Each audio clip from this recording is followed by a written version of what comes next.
that all the participating individuals, all the parties involved in this last imbroglio, I believe that they are all now resolved to toe the line of peace and follow that path, not just for their own interests, but also for the interests and overall well-being of all of us as citizens of Rivers State.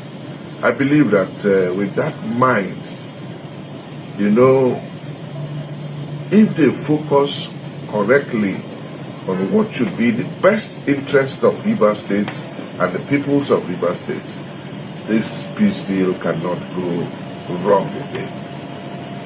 Let them remember that the deal they made this last time was made in the presence of the President, the Commander-in-Chief of the Armed Forces of the Federal Republic of Nigeria, who, saw fit to intervene. Happily, I was present at that last meeting, and I remember the President saying that Rivers State is dear to his heart.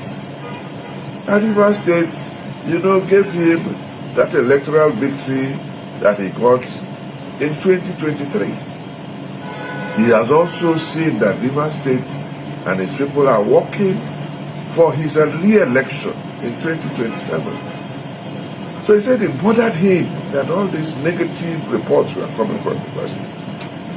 So when they remember that our father in the nation, the President, is like a father to all of us, to follow, as we are fathers in our various families.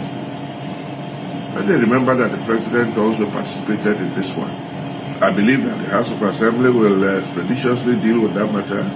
For so long, Rivers State has been without an executive council. It is not the best. The governor cannot have a monopoly of wisdom. He needs commissioners, as stipulated in the Constitution. He needs advisors, because no man knows it all.